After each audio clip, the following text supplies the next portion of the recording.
as I mentioned earlier, is having to do with the South Capitol Street Bridge, which is going to come currently right through our existing property. This gave us the opportunity to upgrade our equipment and our dust handling systems and write a new plan for the city. I moved here approximately 6 months ago, and part of it was I knew what our future was with the plant that we are building and where I'm at. So you know what, like I said, I have a very invested goals here to help not only all of us, because I will be living here with you, okay?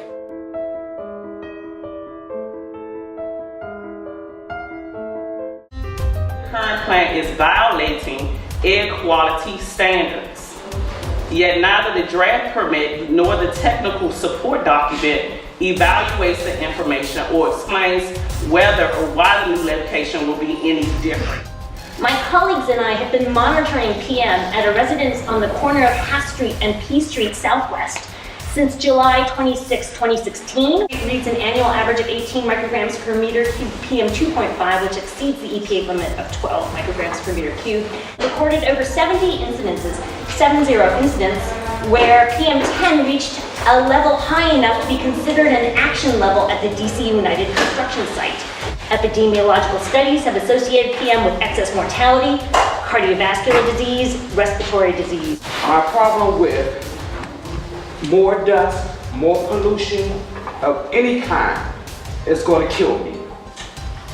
I'm suffering bad right now from all of that's already been in this environment. And I have emphysema and asthma. Every time you go outside, you're going to get it in your mouth and you're going to cough and cough. So why are you doing this? Why are you doing this? You have little kids out there and all that stuff. If you're coming to us and telling us what is safe, you have to tell us exactly what you know about the community and their health, how their health is, what populations it is safe to. And I know we have a new resident, a new member, but your 6 months does not compare to the people who have been in this community for years and years and years, decades. Children, raise children here, and they have the cumulative impact of that particular matter that is affecting them.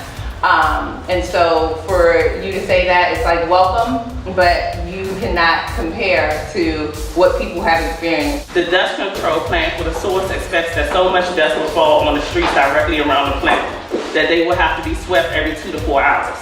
But what about the streets far away? What about the dust falling in people's yards, on cars, or blowing in their windows? Even the dust that we would ingest from our lungs. We believe that the DC government will need to provide some answers to these questions and hold a new hearing before it can make a finalized decision.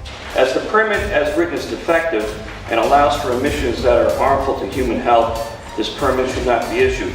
And so in objection to this permit, it's because once the permit's created, there are no regulations, there are no stipulations, there's no accountability for these organizations, for these companies, and their dust pollution. DOE, I want to know why you're even putting on a permit on a site that has known history to not be compliant and a very vulnerable population as outlined by the Department of Health. No more of the dust, the pollution,